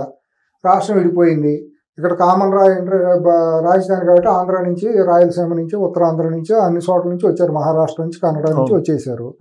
ఎక్కడా లేని, ప్రపంచంలో లేని పదం ఆంధ్ర వాడిని సెటిలర్ అని, ఆంధ్ర వాడికే సెటిలర్ అనే పేరు ఏంది? ఇదంతా బానిసలు కాంతి సీకుల్లాగా. సెటిలర్ అనే పదాన్ని నేను మొత్తం 2003 నుంచి నేను వ్యతిరేకం పాపం. ఆ మాట నేను ఓవైసీ గారికి చెప్తే అది కూడా ఆయన నాకు సపోర్ట్ చేస్తా మాట్లాడారు. సెటిలర్ అనే పదం ఏంటి అసలు? ఎక్కడ డిక్షనరీలో ఎత్తుకుని ఎక్కడా లేని పదం. ఇప్పుడు ఈ రిజల్ట్ ని ఎవరు ఎక్కువగా ఓన్ చేసుకున్నట్టు? ఇది గెలుపు కేవలం రేవంత్ రెడ్డి అనే ఒక వ్యక్తికే చెందుతుంది. ఇది రేవంత్ రెడ్డికి చెందే విజయం తప్పించి ఇంకొకరికి కాదు. అంతేనంటారా? అంతే. ఓట్లు అన్నీ వేసింది రేవంత్ రెడ్డిని చూసి ఓట్లు వేసారు తప్పించి కాంగ్రెస్ పార్టీ నాయకత్వం ఉంది. ప్రతిమ మంత్రుల్లో లేదా కుల సంఘాల నాయకులు వెళ్ళి మేము అడిగాము కాబట్టి ఓట్లు వేశారు అనేది ఇంపాసిబుల్. వాళ్ళని చూసి ఎవరు ఓట్లు వేయలేదు. ఇది 100% రెఫరెండమే రేవంత్ రెడ్డి. కానీ కమ్మాస్ అందరూ రేవంత్ రెడ్డి సపోర్ట్ చేస్తారు, కాంగ్రెస్ గెలిచారు, అందుకే గెలిచిందని చెప్తున్నారు. కమ్మ నాయకులు, కమ్మాస్ అందరు కాదు, కమ్మ నాయకులు. నాయకులు ఎవడండి? ఆడేవాడు నాయకుడు? అసలు కమ్మాలలో నాయకుడు ఎవడున్నాడు? వాళ్ళు చెప్తే ఇళ్ళ పెళ్ళాలి ఎనరు, వాళ్ళు చెప్తే వాళ్ళు పెళ్ళాలి ఎనరు. వాళ్ళ నాయకులా? వాళ్ళ నాయకులు అంటే వాళ్ళు పెద్దవాళ్ళు, సమాజం వాళ్ళు పెద్దలు ఏం అచీవ్ చేశారు వాళ్ళు కుల సంఘంలో పెద్దవాళ్ళు. వాళ్ళ జీవితాలు ఏం పోలీసు బొక్కలెట్టారు, వాళ్ళు పెద్దలు అవుతారు. సంఘంలో గౌరవం ఏముంది? పద్మశ్రీ అవార్డు గ్రహీతల ఏమైనా ఇండస్ట్రీ పెట్టి 1000 మందికి అన్న జీవనం వృత్తి పెట్టారు. మార్గదర్శి కృష్ణమూర్తి గారు, లేదా విజయాల్కర్స్ రమేష్ గారు, దివి మురళి గారు, నాటక చౌదరి గారు, హనుమాన్ ప్రసాద్ చౌదరి గారు, ఇట్లా ఈసీఎల్ వరులు గారు, ఇటు కొన్ని వేల మందికి ఇక్కడ ఇండస్ట్రీస్ పెట్టి అందరికీ మిడిల్ క్లాస్ వాళ్ళని తీసుకొచ్చి ఉద్యోగాలు ఇచ్చి కొన్ని వేల కుటుంబాలను ఇక్కడ సాకారు. వాళ్ళు గొప్ప వాళ్ళు అవుతారు, వాళ్ళు అచీవ్ చేశారు జీవితాల్లో. కానీ ఇప్పుడు అది కాదు కదా. రేవంత్ రెడ్డి గారు వచ్చారు, మేము అందుకే కమ్మ నాయకుల దగ్గరికి వచ్చారు రేవంత్ రెడ్డి గారు, అందుకే మేము సపోర్ట్ చేస్తాం, అందుకే గెలిచారు. ఎవరు వచ్చారు? రేవంత్ రెడ్డి గారు ఎవరి దగ్గరికి వెళ్ళారు? మీరు వెళ్ళారు అక్కడికి. కమ్మ కార్పొరేషన్ చైర్మన్ కొట్టాలనో లేకపోతే ఇంకోటి కోసం మీ స్వార్థం కోసం వెళ్ళారు. రేవంత్ రెడ్డి ఏమో కమ్మాళ్ళ దగ్గరికి వచ్చేసి మీరే చేయండి, మీ మూలాన్ని గెలుస్తామని ఆయన ఏమి ఇదవలా. నేను కమ్మాడిగా చెబుతున్నా. ఎందుకు కమ్మ నాయకుల దగ్గరికి వెళ్ళలేదంటారా ఎలక్షన్ ముందు రేవంత్ రెడ్డి? వెళ్తే వెళ్ళి ఉండొచ్చు, అందరిని అడిగినట్టు ఆయన అడిగా. ఇప్పుడు ఎలక్షన్ నిలబడినప్పుడు నేను సుబ్బారావు గారి ఇంటికి వచ్చి అడుగుతా, సుబ్బారావు గారు దాని కులం కోణంలో కమ్మాడిగా నన్ను పిలిచారు అని అంటే కాదు కదా, అడుగుతాం, అందరిని అడుగుతాం. మీ వాళ్ళకి కూడా చెప్పండి, బంధువులు అందరికి చెప్పండి అని అంటాం. తప్పేముందా అంటే ఎన్నికలు అడుగుతారు అటు అడుగుతుండవు. సుబ్బారావు గారు పెద్ద నాయకుడు కాబట్టి కులంలో ఒక పేరుండి ఒక సంపద ఉంటే చెప్తే అంటారు కాబట్టి సుబ్బారావు గారు మీ వాళ్ళకి కూడా చెప్పండి, కొద్దిగా ఎలక్షన్ కొద్దిగా ఇంపార్టెంట్ ఎలక్షన్ అని చెప్పవచ్చు. అసలు అయినా రేవంత్ రెడ్డి గారు అడగాల్సిన అవసరం ఉందండి దీంట్లో. సుబ్బారావు నిజమైన కలేజా ఉండే కమ్మాడు అయితే, ఆత్మగౌరవం ఉండే కమ్మాడు, అసలైన కమ్మాడు అయితే ఒకళ్ళు అడగటం ఏంటి? మనం వెళ్ళి వేసేయాలి, మనం 10 ఓట్లు వేయించాలి. ఏళ్ళుగా వచ్చింది కాంగ్రెస్కి వేద్దాం. బీఆర్ఎస్ అగెనిస్ట్ ఎవరైనా పర్వాలా, బీఆర్ఎస్ అగెనిస్ట్ ఎవరైనా పర్వాలా. కేసీఆర్ అన్నాడు కదా, నేను తెలంగాణ కోసం కుష్ఠరోగిని కూడా ఓటేసుకుంటానని చెప్పి. అట్లా బీఆర్ఎస్ ఓటేస్తానికి మేము ఎవరైనా ఓన్ చేసుకుంటాం. సిద్ధాంతాలు లేదు, రాద్ధాంతాలు లేవు. అసలైన కమ్మాడికి శత్రువు ఎవరంటే బీఆర్ఎస్. ఇప్పుడు ఈ రిజల్ట్ మ్యాండేటరీ అన్నాడు కేటీఆర్ ఎప్పుడు ఎలక్షన్ ముందు. ఇప్పుడు మ్యాండేటరీ రేవంత్ రెడ్డి పరిపాలనకి రెఫరెండం అన్నాడు. ఇప్పుడు అయింది కదా, మరి ప్రూవ్ అయింది కదా. 30,000 మెజారిటీ. నీకు వచ్చింది 16,000. నువ్వు ఎంఐఎంతో ఆ రోజు లాలూచి పెట్టుకుంటే నీ క్యాండిడేట్ అయిన గోపి గెలిచింది, సౌదక్కన్ లోటు పోయినట్టు. ఇవాళ రియల్ మ్యాండేట్ వచ్చింది కదా ట్రయాంగిల్ ఫైట్లో. పాలు నీళ్ళకి నీళ్ళు ఎవరు ఓట్లేంటి తేలిపోయింది కదా. సో ఈ 2 సంవత్సరాల పరిపాలన అద్భుతంగా ఉంది రేవంత్ రెడ్డి, దానికి ఇండికేషన్. అద్భుతంగా ఉందో లేదో తర్వాత పెడదామండి. అసమ్మతి అనేది ప్రతి చోట ఉంటుంది సుబ్బారావు గారు. అద్భుతం అని చెప్పడానికి లేదు, అసమ్మతి ఉన్నమాట వాస్తవం. ప్రజల్లో, మధ్యతరగతి ప్రజల్లో సరైన ఇదే లేదు, అడ్మినిస్ట్రేషన్ సరిగ్గా లేదన్నమాట వాస్తవం. దానికి కారణాలు అనేకం. ఐక్యత లేకపోవటం పార్టీలో, మంత్రుల్లో కూడా సయోధ్య లేకపోవటం, ఒకళ్ళు ఎడ్డు అంటే ఒకళ్ళు తెడ్డు అంటాం, కోఆర్డినేషన్ లేదు, ఒక ఏ శాఖ మీద ఎవరికి ఇది లేదు, ఇష్టానుసారం ఉంది. ఒక ముఖ్యమంత్రి టీం లీడర్గా ముఖ్యమంత్రిగా ముందుకు వెళ్తా అంటే గోసి లాగేవాళ్ళు ఒకళ్ళు, కాళ్ళు లాగేవాళ్ళు ఒకళ్ళు, పక్కకు లాగేవాళ్ళు ఒకళ్ళు, బుర్ర వేసేవాళ్ళు ఒకళ్ళు ఇటు తయారవుతుంది. అవి ఎక్కడ చేస్తాడు ఆయన మాత్రం? కానీ మొన్న అందరు కోఆర్డినేషన్ చేసినట్టుగా ఎవరు అనిపిస్తుంది కదా. చేశారు? మినిస్టర్స్ అందరూ వచ్చారు, ఎమ్మెల్యేలు వచ్చారు. వచ్చారు ఉనికి హాయ్ బాయ్ అన్నారు, వెళ్ళిపోయారు. ఎమ్మెల్యేలు కొంతమంది వచ్చారు, హాయ్ బాయ్ ఎవరున్నారో తెలియదు. నా డివిజన్లో ఎందుకు మాట్లాడితే ఇవన్నీ ఇంటెలిజెన్స్ రిపోర్ట్ అంతా తెలుసు, సీఎంకి తెలుసు, పార్టీ హైకమాండ్కి తెలుసు, మీనాక్షి నటరాజన్ గారికి తెలుసు, అందరికీ తెలుసు. ఇది ప్యూర్ గా రేవంత్ రెడ్డి గెలుపంటారా? ప్యూర్ అంటే 100% అతనిదే. ఓడిపోయినా ఆయనే ఇదే టార్గెట్ అయ్యాడు. ఇప్పుడు గెలిచినా అతనికి ఆయనకే ఇవ్వాల్సిందే మనం. సో ఇది రెఫరెండం మాట్లాడటానికి లేదు కేటీఆర్. ఎవరు మాట్లాడటానికి, కాంగ్రెస్ లో వాళ్ళు కూడా ఎవరు మాట్లాడటానికి లేదు. అసమ్మతి ఉంది, నాకు మంత్రి పదవి రాలేదు, లేకపోతే నాకు ఇంకోటి అంటానికి కూడా లేదు. 100% 100% నెక్స్ట్ 5 ఏళ్ళు నాకు తెలియదు. కానీ ఈ టర్మ్ అయ్యే వరకు రేవంత్ రెడ్డి ముఖ్యమంత్రిగా ఉంటాడు. కానీ ఫ్రీ అండ్ ఫెయిర్ ఎలక్షన్ జరగలేదు, అంత దొంగోట్లు వేసుకున్నారు. మరి వాళ్ళు 2018 ఉపయోగించుకున్నా అని చెప్పి 2018లో 2023లో మీరు వేసిన పీకింది ఏంటి? మీరు పోలీస్ వాహనాలు డబ్బులు పంచలేదా? మీరేం పీకారు? మీ బతుకేంటి? మీరు ఎట్లా గెలిచి వచ్చారు? మిమ్మల్ని ప్రజలు గెలిపించారా? ఎందుకు ఏడవలేని ఏడుపులు? ఉండదేదో గెలుపా ఓటమా, ఒక కోటితో గెలిచామా లేదా, అదే ముఖ్యం. భారతదేశంలో ప్రజాస్వామ్యంలో గెలిచామా ఓడామా రెండే. ఎట్ట గెలిచాం అనేది ఇంపార్టెంట్ కాదు. అట్లా కాదు. అంటే ఆయన మ్యాండేటరీ కింద తీసుకోవడానికి ఇప్పుడు సిద్ధపడటంలా ఎవరు? కేటీఆర్. ఎందుకంటే ఇది election free and fair manner జరగలేదు. అతను పార్టీని ఆడపలేడు, తీసేయండి. 6 నెలల సంవత్సరం మ్యాటర్ ఆఫ్ టైం. అతను ఏమీ చేయలేడు. అతను కనుక ఇవాళ నేను చెబుతున్నాను కదా, ఇవాళ ఆంధ్ర మూలాలు ఉన్న వాళ్ళందరూ కూడా సంఘటితంగా ఒక ప్లాట్ఫామ్ మీదకి వచ్చి డి అంటే డి అని కనుక వాళ్ళంటే వాళ్ళు ప్రత్యామ్నాయ నాయకులు అవుతారు తెలంగాణలో. కాంగ్రెస్కైనా బీజేపీకైనా వాళ్ళ అవసరం పడుతుంది. నేను చెబుతున్నాను, నేను చేయలేకపోవచ్చు. కానీ ఆంధ్ర మూలాలు ఉన్న ఆంధ్ర రెడ్డి అన్ని కులాలు, సబ్బన్న జాతి వర్గాలు అన్నీ కలిసి వచ్చి కనుక ఇక్కడ భాగస్వామ్యం అండి. మనం తెలంగాణలో వాళ్ళు మన సోదరులు. మీరు ఆంధ్ర మూలాలని మీరు ఒక యూనిట్ గా చెప్తున్నారు. వాళ్ళు ఆంధ్ర అని టార్గెట్ చేశారు కాబట్టి ఈ భావజాలం ఉండే వాళ్ళందరూ తెలంగాణతో కూడా మమేకం అయిపోయి ఆ కుటుంబాన్ని టార్గెట్ చేస్తే డిసైడింగ్ ఫ్యాక్టర్ మనమే అవుతాం, బీజేపీకైనా కాంగ్రెస్కైనా. కానీ జగన్మోహన్ రెడ్డి గారు మొన్న జూబ్లీహిల్స్ ఎన్నికల్లో సపోర్ట్ చేశారు కదా. ఏంటి అందరికీ గెలుస్తాను, బీఆర్ఎస్ గెలుస్తానని చెప్పాడు ప్రధాన నాయకులందరికీ. అవునా? వాళ్ళందరూ అదే ఎలక్షన్ ముందా, ఎలక్షన్ ఇప్పుడు పోలింగ్ అయిపోయిన తర్వాత? ఎలక్షన్ ముందు. ఓకే. కొంతమంది నాతో ఎట్టా చెబుతా గెలుస్తానని చెప్పి కేకే సర్వే లాంటివి నమ్మి మీరు ఆ భ్రమల్లో ఉండండి, మేమేం చేస్తామని అన్నా నేను. ఇది మరి ఎంత రియాలిటీలో ఉన్నాడు ఆలోచించండి, ఎంత విఘ్నతలో ఉన్నాడు. మరి వాళ్ళందరూ ఇద్దరు ఒకటే తాను మొక్కలు, ఇద్దరు ఇచ్చిపుచ్చుకుంటాంలో. ఆయన దూతలు ఏమైనా వచ్చారు ఇక్కడికి? దూతలు ఏముంది కానీ కొంతమందికి ట్విట్టర్లో వాటిలోనూ వాళ్ళ క్యాడర్ అందరికీ యాక్టివేట్ చేస్తున్నారు. మీరు అందరూ కూడా బీఆర్ఎస్కి వేయాల్సిందేనని చెప్పి సోషల్ మీడియాలో అవన్నీ బయటకు వచ్చింది. 23లో దూతలు వచ్చి కూర్చున్నారు కదా, అలా కూర్చోలేదు. ఇప్పుడు ప్రగతి భవన్ అధికారం ఉంది కాబట్టి కూర్చుంటే నడిచింది. ఇప్పుడు వాళ్ళు జైల్లో ఉన్నారు కదా వాళ్ళందరూ. అప్పుడు వచ్చిన దూతలందరూ ఇప్పుడు జైల్లో ఉన్నారు. బెంగళూరు నుంచి ఆపరేషన్ అయితే జరిగింది. జరగడం అంటే చెప్పారు ఇక్కడ ఉన్న సామాజిక వర్గాలు కొంతమందికి మీరు అటు ఇటు చేయండి అని చెప్పారు. కానీ అవన్నీ చేసి ఉంటారు, అటు చేశారు. ఆ సామాజిక వర్గంలో కొంతమంది ఆంధ్ర రాయలసీమ మూలాలు ఉండే వాళ్ళందరూ అటు చేసి ఉంటారు. మనం బీఆర్ఎస్ గెలవాలి కదా అనే ఉద్దేశంతో. మునిగే వాడిని పట్టుకుంటే ఆడు మునిగిపోతాడు. ఎక్కడైనా వరదల్లో నదుల్లో చూస్తాం కదా, మునిగే వాడిని పట్టుకున్నాం అనుకోండి పక్కన లాక్కుపోతాడు. ఎవరు ఎక్కువ మునిగినట్టు కనపడుతుంది మీకు? ఇదేమో ఇమీడియట్ కళ్ళ ముందు కనపడుతుంది. అది ఇంకా 3 yearsలో డే బై డే అక్కడ కూడా పోతుంది.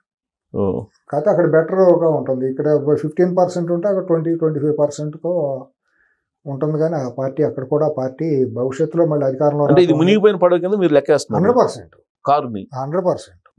దాంట్లో ఇక ఇదే ఉంది. నామమాత్రంగా ఉంటుంది. అతను పార్టీని నడపలేడు. ఏదో ఉంటారు ఇక తాడు బొమ్మరం దిక్కుముక్కు లేని వాళ్ళందరూ అనాథ శరణాలలాగా ఏదో కొంతమంది ఉండొచ్చు, గత స్మృతులను నెమరేసుకుంటా. సో మీరైతే క్లియర్ గా చెప్తున్నారు. చాలా వరకు నా ఇంటర్వ్యూలో ఏది చెప్పానో అది ఇంచుమించుగా జరుగుతూ వస్తున్నాయి. మీరు జూబ్లీహిల్స్ ఎన్నికలకు ఒక 10 రోజుల ముందు నేను ఇంటర్వ్యూ చేసినప్పుడు ఎక్స్పెక్ట్ చేసి చెప్పారు రిజల్ట్. కానీ లాస్ట్ 3 days మొత్తం టర్న్ అయిపోయింది అని చెప్పి చెప్తున్నారు. మరి మీకేమో 10 రోజుల క్రితం అన్నారు, లాస్ట్ 3 days టర్న్ అయిపోయింది. టర్న్ అవటం లేదని 3 daysలో వీళ్ళు పోల్ మేనేజ్మెంట్, బూత్ మేనేజ్మెంట్ చాలా చక్కగా చేశారు. కాంగ్రెస్ వాళ్ళు చాలా బాగా చేశారు. ఆ పోల్ మేనేజ్మెంట్కి బీఆర్ఎస్ వాళ్ళకి ఏజెంట్లు కూడా దొరకని పరిస్థితిగా చాలా బూతులు ఏర్పడింది.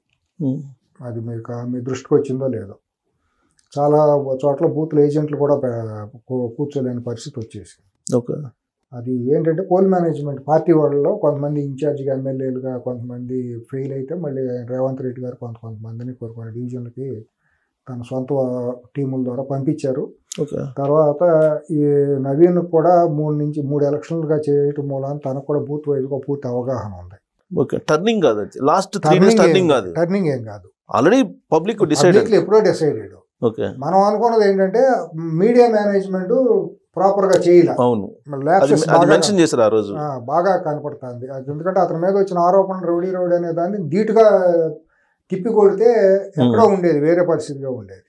అది ఆత్మగౌరవానికి సంబంధించింది కదా. కానీ మీరు వాయిస్ వినిపించిన తర్వాత నుంచి కొంచెం అది రైజ్ అయినట్టుంది కదా. 100% అప్పుడు దాకా అసలు పట్టించుకోలేదు. నేను కూడా ఇప్పుడు మనం మాత్రం ఏం చేస్తాం, వాళ్ళు కోఆర్డినేషన్ చేసుకోవాలి, వచ్చిన నిందని తుడిచేసుకోవాలి.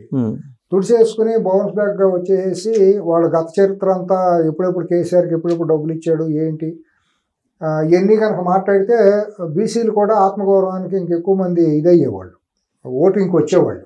ఇప్పుడు 48% వచ్చింది, అది 60% అనుకోండి, వేరుగా ఉండేది. అప్పుడు చూడండి ఇంకెంత పర్సెంటేజ్ ఓటింగ్ మెజారిటీ వచ్చేది. కానీ మా బీసీలు అన్న తీర్మానం వల్ల ఎక్కడ కనపడలేదు సీన్లో. అవును, ఏంటి అది, ఆ పరిణామం ఏంటి అసలు? బీసీ నాయకులు కూడా కనపడలేదుగా. ఒక మాట మీరు ఫెమిలియర్ బీసీ నాయకులు ఎవరు పెద్ద కనపడలేదు. మాట మీరు అర్థం చేసుకుంటే అది సీనియర్ జర్నలిస్ట్ కొంతమంది మనోభావాలు దెబ్బతింటాయి. అయినా డోంట్ కేర్. బీసీల ఐక్యత అనేది అసంభవం. ఎందుకంటే బీసీలు అని వాళ్ళు అనుకుంటారు, కానీ ఏ కులానికి ఆ కులం ఐడెంటిటీ ఉంటుంది. అవును, బీసీ నాయకులుగా ఊరినే ఆ పేరు వేసుకుని పొలిటికల్గా లాభం పొందడం కోసం మేము బీసీ లీడర్ అరవటానికి ఉపయోగపడతారు, కానీ వాళ్ళు మొబిలైజ్ చేయడానికి వాళ్ళు ఉపయోగపడరు. వాళ్ళ మాటలను మీకు వచ్చే బీసీలు ఎవరు లేరు. వాళ్ళు ఏ బీసీకి ఆ బీసీ ఇండివిజువాలిటీ ఉంటుంది. ఏ బీసీకి ఆ బీసీ చదువుకున్నారు, వాళ్ళకి ఆత్మజ్ఞానం, సెల్ఫ్ రెస్పెక్ట్ అన్నీ ఉంటాయి. కాబట్టి ఒక బీసీ నాయకుడు రావటం మూలాన జనం అందరూ పోలో తక్కువ, వాళ్ళ ప్రభావం లేదని కాదు. కాకపోతే ఏంటంటే అంత నిజాయితీ నిబద్ధత ఉన్న బీసీ నాయకుల్లో ఇవాళ కనుమరుగవుతున్నారు. లేదంటే పోలరైజేషన్ ఛాలెంజింగ్ తీసుకోవాలి కదా, ఎవరు కనిపించలేదు. వచ్చేసి ఎక్కడ మా బీసీలు అనేది మా బీసీ బిడ్డని రావాలి కదా. ఎందుకంటే తెలంగాణలో బీసీలు ఎక్కువ కదండి. అవును, అనాదిగా పీడితాడిత వర్గాలు వాళ్ళే బీసీలును వీళ్ళే కదా. నిన్న వచ్చింది ఆత్మగౌరవ పోరాటం కదా. ఆత్మగౌరవ పోరాటం ఎస్పెషల్లీ వచ్చినప్పుడు వెళ్ళి ఢిల్లీలోనే అక్కడ బంద్ చేశారు, కోర్టు కొట్టయితే బందులు చేశారు. మీకు గుర్తుందా? బీసీ కృష్ణ ఎందుకు రాలేదండి? రావాలిగా. మరి BC OC fight between BC and OC. అక్కడ బీజేపీ కూడా ఓసీ క్యాండిడేట్ కదా, రెడ్డి కదా. అక్కడ మరి మీ బీసీని మీరు ఎందుకు ఓన్ చేసుకోలేకపోయారు? అట్లీస్ట్ బీజేపీ తరఫున ప్రచారానికి కూడా రాలే వాళ్ళు. బీజేపీ ఎందుకు అసలు? బీసీ బీసీ క్యాండిడేట్ ఉన్నారు. ఓకే, మా బీసీ క్యాండిడేట్ మా బీసీని మేము గెలిపించుకోవాలి, ఇది ఆత్మగౌరవ పోరాటం. మా వాడిని క్యారెక్టర్ అసాసినేషన్ చేశారు రౌడీ గీవుడి అని. అవును, అట్లీస్ట్ అసోసియేషన్ చేసేటప్పుడన్నా రాలేదు. వాయిస్ పార్టీలకు అతీతంగా రావాలి. పార్టీలకి ఏం పని ఇక్కడ అసలు? ఇప్పుడు నువ్వు అహంకారపూర్వకంగా రౌడీ అని ఒక దురహంకారంతో మాట్లాడతాడు, దొరతనంతో దాన్ని తిప్పికొట్టాలి కదా. ఇంకా ఎందుకు భయం అసలు? మీరు మొన్నటిదాకా భయపడ్డారు, వాళ్ళ చేతిలో అధికారం ఉంది, పోలీసు రాజ్యం చేస్తున్నారు కాబట్టి భయపడ్డారు. 10 ఏళ్ల పాటు సుబ్బారావు గారు మీరు చూసే తెలంగాణలో ఆ రోజు చేసిన డీజీపీ, నేను 2 సార్లు ఏదో పని మీద వెళ్తే కూర్చొని తను డీజీపీ కూర్చొని కుర్చీలో పింక్ టవల్ వేసి కూర్చున్నాడండి. ఏంటి భావదారిద్ర్యం ఇది? నేను జిల్లాలో కొన్ని చోట్లకి వెళ్తే సిఐలును డిఎస్పీలు కుర్చీల్లోనూ కార్లు, ఇన్నోవా కారులో పింక్ టవల్స్ అయితే బీఆర్ఎస్ లీడర్లు కూర్చున్నట్టు పింక్ టవల్స్ వేసుకుని పింక్ నాప్కిన్లు వేసి కూర్చున్నారు. అంత భావదారిద్ర్యం, అంత భాగస్థానం చేశారు పోలీసులతో. అటువంటి రాజ్యం నడిచింది. అప్పుడు భయపడ్డారు మీరు అందరూ. పోలీసులు కూడా గులాబీ దళంగా మార్చారు కాబట్టి. ఎందుకు కలెక్టర్లు కాలు మొక్కారు కదా, కాళ్ళ మీద పడి. అప్పుడు భయపడ్డారు. ఇప్పుడు భయపడాల్సిన పని ఏముంది? ఇంకా 5 ఏళ్ళ నాటికి ఎన్నో మీరు చూడాల్సిన సంఘటనలు ఉన్నాయి ఇంకా. సో ఇప్పుడు అయిపోయింది, రిజల్ట్ వచ్చింది, మీరు చెప్పిన ఇంచుమించు మెజారిటీతో గెలిచాడు నవీన్ యాదవ్.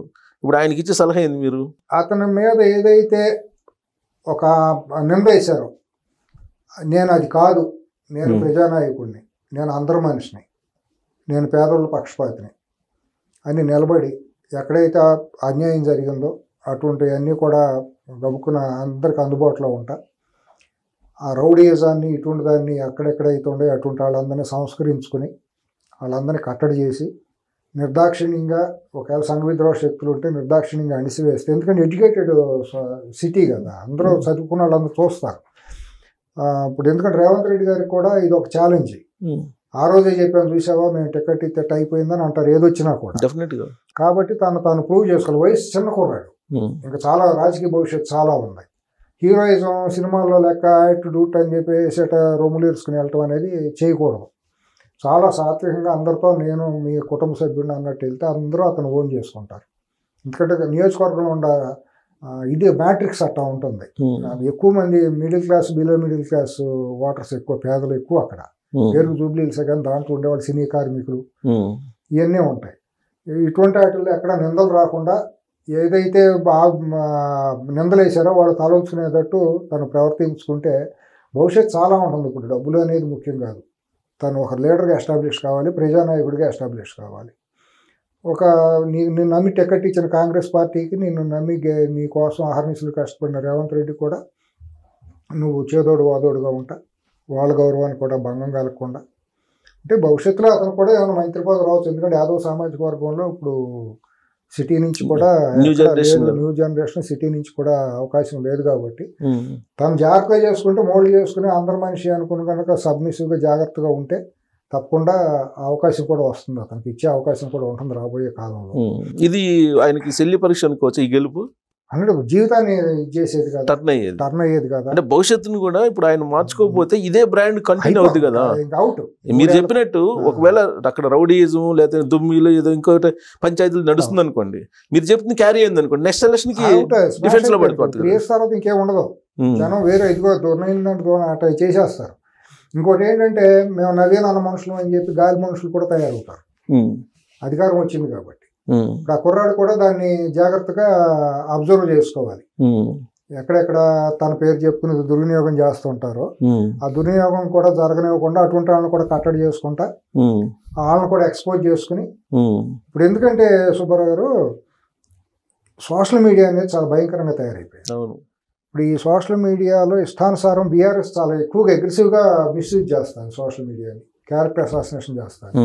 దాన్ని దృష్టిలో పెట్టుకుని అతను కౌంటర్ అటాక్ కూడా జాగ్రత్తగా చేసుకోవాలి. కౌంటర్ అటాక్ అంటే నేను అనేది దాడులు కాదు, తను ప్రూవ్ చేసుకుని మంచి హై ప్రొఫైల్ లాగా జాగ్రత్తగా ప్రొజెక్ట్ చేసుకుంటే తనకు మంచి భవిష్యత్తు ఉంటుంది. సో ఇప్పుడు మీకు లేటెస్ట్ ఏంటంటే మీరు ఏదైతే చెప్తున్నారో ఇంచుమించుగా అదే వర్షంలో కవిత ఒక ట్వీట్ చేశారు. కవిత గారు ఏంటంటే జూబ్లీ హిల్స్ లో బీఆర్ఎస్ ఓటమి వేళ జాగృతి అధ్యక్షురాలు కవిత చేసిన ట్వీట్ చర్చనీయాంశమైంది.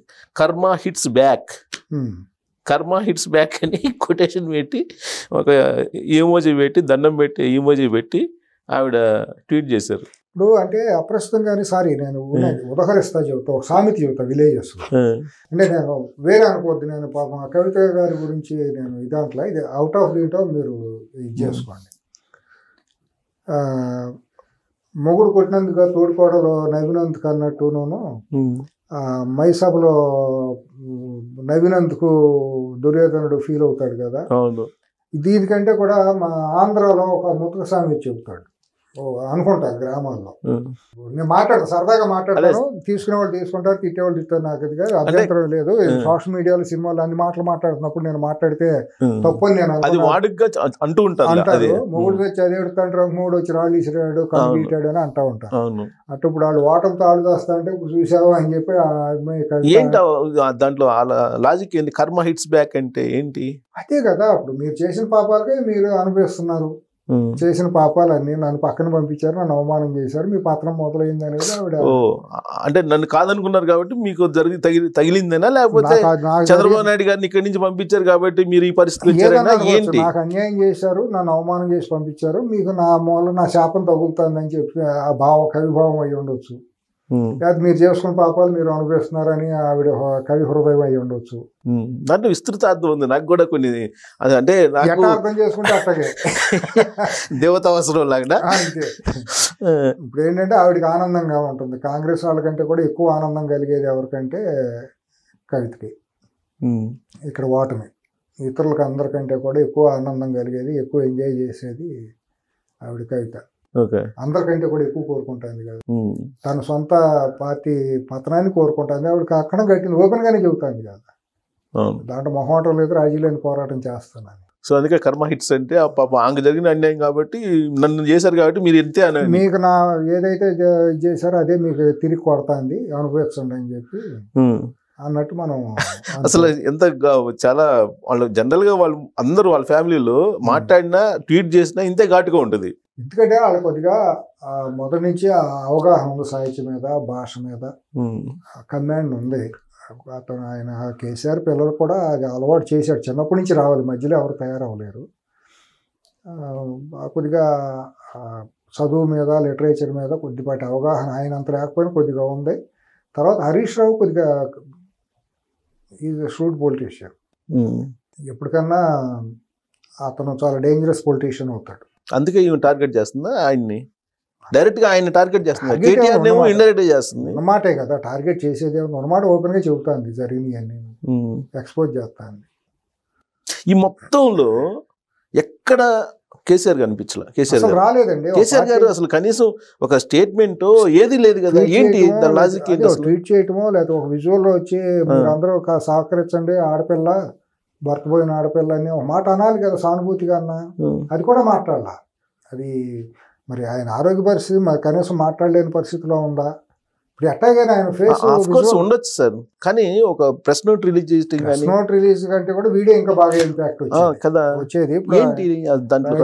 హరీష్ రావు గారి ఫాదర్ పోయినప్పుడు వచ్చారు కదా ఆయన, వచ్చినప్పుడు ఆ విజువల్స్ బయటకు వచ్చినప్పుడు ఆయన ముఖంలో కొద్దిగా ఆరోగ్య ఇదంతా కొద్దిగా ఇదయింది. అది ఒక ఇండికేషన్ పంపించినట్టు కేడర్లోను లీడర్లో కామన్ సెన్స్ ఉండాళ్ళు ఏంటి అనేది. సహజం, ఇప్పుడు ఏజ్ రిలేటెడ్ లేదా అనారోగ్య సమస్యలు ఎవరికైనా వస్తూ ఉంటాయి కదా. బట్ ఆయన మాట్లాడలేనంత ఇదిలో ఉండారా అనే అనుమానం కూడా కలుగుతుంది. కనీసం ఒక ట్వీటే చేయటం కాదు. అంతేనా వీళ్ళ మీద నిరసన, ఆయన మౌనంతో నిరసన వ్యక్తం చేస్తున్నారు. నిరసన అంటే అందరూ మునిగిపోతారు కదా సుబ్బారావు గారు. ఇప్పుడు పార్టీ మునిగిపోతే అందరూ మునిగిపోయినట్టే కదా. నిరసన వ్యక్తం చేసి ఉపయోగం ఏంటి? పార్టీని బతికించాలి కదా. బతికించాలంటే ఆయన రెస్పాండ్ కావాలి కదా. ఆయన రెస్పాండ్ అవ్వలేదు, కొడుకు మీద వదిలిపెట్టాడు. కొడుకు ఏమో సెల్ఫ్ గోల్ సామ్రాటు. ఆయన మాట్లాడిన భాష అంతా సెల్ఫ్ గోలే కదా. ఇంకోటి, కేటీఆర్కి అంత విజనరీ, అంత గొప్ప నాయకుడు, భవిష్యత్తు ఉండేవాడైతే చేవెళ్ళ దగ్గర 30 మంది దాకా పోయినట్టున్నారు రోడ్ యాక్సిడెంట్. అవును, టిప్పర్. అవును, ఏమండి పొద్దున్నే ఎర్లీ మార్నింగ్ జరిగింది.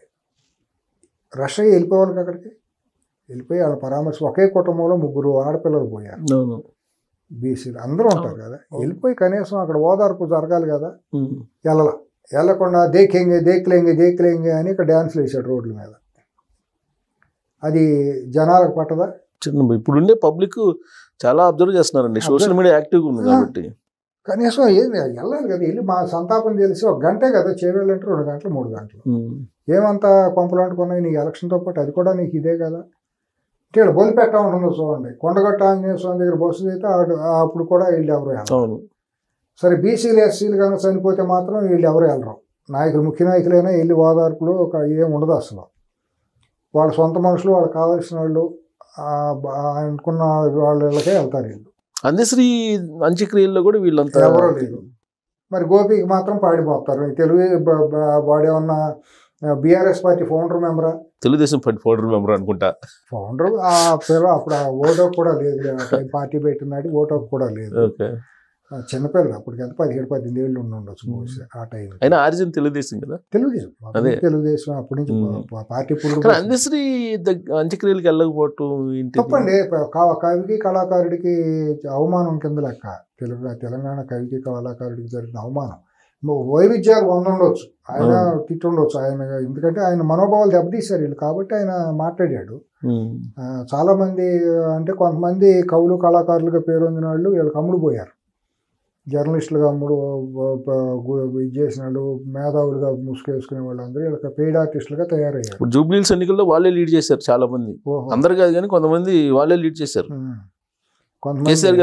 కేటీఆర్ గారి గొంతుకు అవి మాట్లాడారు కదా, ఫాలో చాలా మంది చేశారు. అదే వాళ్ళందరూ పెయిడ్ ఆర్టిస్టులు.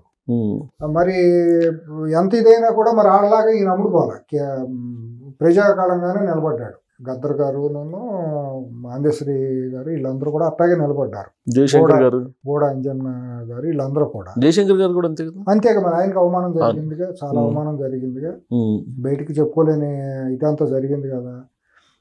అయినా కూడా ఒక పెద్ద మనసు ఉన్నవాళ్ళు ఏం చేస్తారంటే అంటే అన్నాళ్ళే ఆయన పాట అనేది కదిలిచ్చింది కదా, జై తెలంగాణ జై జై తెలంగాణ అనేది ఒక జనాల్లో ఒక వందే మాత్రం గీతం స్వాతంత్ర సమరంలో ఎంత అయితే ఇది చేసిందో, తెలుగుదేశం పార్టీ పెట్టినప్పుడు చెయ్యెత్తి చేయగొట్టు తెలుగోడ గతమంతా గనకెత్తి గలవాడ రాయలేని సీమ రతనాల సీమర తెలంగాణ అనేది పాట ఎట్లా అయితే మొత్తం అందరినీ ఒక ఉప్పెనలాగా ఇది చేసిందో అట్లా మరి ఈయన కూడా భాగస్వామి అయ్యాడు కదా. మరి అటువంటిప్పుడు కృతజ్ఞతగా అన్న కనీసం ఆయన రాలేకపోవచ్చు, కేసీఆర్ ఆయనకు ఆరోగ్య పరిస్థితులు రీత్యా రాలేకపోవచ్చు. అయితే హరీష్ రావు కూడా వెళ్ళకపోవచ్చు, తండ్రిది ఇదైంది కాబట్టి ఆయన అయిపోయింది కదా, అవన్నీ అయిపోయిన తర్వాత కదా ఊరినే వెళ్ళి ఒక దండ వేసి రావడానికి ఏమవుతుంది. ఆఖరి కడసారి ఇది కదా, గౌరవం ఇవ్వటమే కదా ఒక కళాకారుడికి. నువ్వు అవునన్నా కాదన్న ప్రభుత్వం ఆ గీతాన్ని అధికారికంగా ప్రకటించింది కదా, 100% ఆయనకు మరి ఆయన ఆనర్ ఇవ్వాల్సిందే కదా ఒక ప్రతిపక్ష నాయకుడిగా. అందులో ఆయన ప్రభుత్వ లాంఛనాలు అనౌన్స్ చేశారు కదా, అనౌన్స్ చేశారు. నువ్వు ప్రతిపక్ష నాయకుడు కదా, ప్రధాన ప్రతిపక్ష నాయకుడిగా ఉన్నప్పుడు నువ్వు వెళ్ళలేనప్పుడు నీ కొడుకున్నా డిప్యూట్ చేయాలి కదా. ఏ పద్ధతి ఇది? ఇది బీసీలకేనో దళితులకు అవమానం కదా, బీసీ దళితులు ఇవన్నీ ఆలోచించరా? ఇప్పుడు ఏంటి అసలు కేసీఆర్ గారు రోల్ అవుటా, అంటే రాజకీయాల నుంచి రోల్ అవుట్ అయినట్టేనా? రాజకీయాలు ఇప్పుడు ఆయన చేసేది ఏం లేదు, అసెంబ్లీకి రారు, అసెంబ్లీలో మాట్లాడేది లేదు. మరి ఇప్పుడున్న పరిస్థితుల్లో అయితే మరి ఆయన పూర్తిగా సైడ్ అయిపోయినట్టే అనిపిస్తుంది. మొన్న హరీష్ రావు వాళ్ళ ఇంటికి వచ్చినప్పుడు ఆయన పరిస్థితి చూస్తా అంటే, నడిచిన నడక, ఆ ఫేస్ అదంతా చూస్తా అంటే పూర్తిగా ఆయన రాజకీయాల నుంచి విశ్రమించినట్టేనేమో అని అనిపిస్తుంది. మరి పూర్తిగా బాధ్యతలన్నీ కొడుక్కి ఇచ్చేసి పార్టీ బాధ్యతలన్నీ ఆయన డే బై డే కూడా ఏమీ చేయలేనట్టే కనపడుతుంది. ఏదో ముందు రోజు మీడియా హడావుడి కోసం అందరినీ పిలిచారని చెప్పి స్క్రిబ్లింగ్ ప్యాడ్లు చేసేసి వీళ్ళందరినీ గజ్వేల్ ఫామ్ హౌస్ రమ్మన్నారు, వ్యూహం రచిస్తున్నారు జూబ్లీ హిల్స్ ఎన్నికల్లో గెలవడం కోసం, అందరికి దిశానిర్దేశం చేసేసారు, మొత్తం కేడర్ అంతా వెళ్ళిపోయిందని చెప్పారు. అదొక్క రోజు, అది ఏమైందో విజువల్ కూడా లేదు. తర్వాత అసలు ఆయన మాట్లాడింది కూడా లేదు, ఒక సందేశం లేదు, విజువల్ వచ్చేది కదా ఆయన మాట్లాడి ఉంటే నిజంగానే. డెఫినెట్ గా అన్ని వచ్చినాయి విజువల్స్, అది రాదా? ఇవాళ సెల్ ఫోన్లో ఉండే, సెల్ ఫోన్లో మాట్లాడి తీసేసి మేము కేసీఆర్ మాకు మాట్లాడినప్పుడు ఇదేం చెప్పాలి కదా, అది కూడా రాదా? కాబట్టి ఏదో ఉంది మొత్తానికి. ఆయన పూర్తిగా ఇకను అధికారికంగా కాకపోయినా అనధికారికంగా అప్రూవ్ అవుతుంది మన కాళ్ళు. అనధికారికంగా పార్టీ నుంచి ఆయన కూడా పూర్తిగా రిటైర్ అయిపోయినట్టే. ఒక మాటలో చెప్పాలంటే ఉప ఎన్నిక ఫలితం ఇండికేషన్ క్లోజ్ అయినా దానికి ఉంటే ముందే క్లోజ్ అండి. ఇది ఎప్పుడైతే మీకు 2023లో పార్టీ అధికారం పోయిందో అప్పుడే పార్టీ అనేది ఇదైంది. కవిత ద్వారా కొంత ఇదయ్యింది, అయ్యో పాపం సానుభూతి అది ఇదని ఉంది. అది మ్యాన్ మేడ్ సింగిల్ పర్సన్ మీద నడిచే పార్టీ అండి, దానికి సంస్థాగతమైన వ్యవస్థ మర్చిపోవటం అంటారు 100%.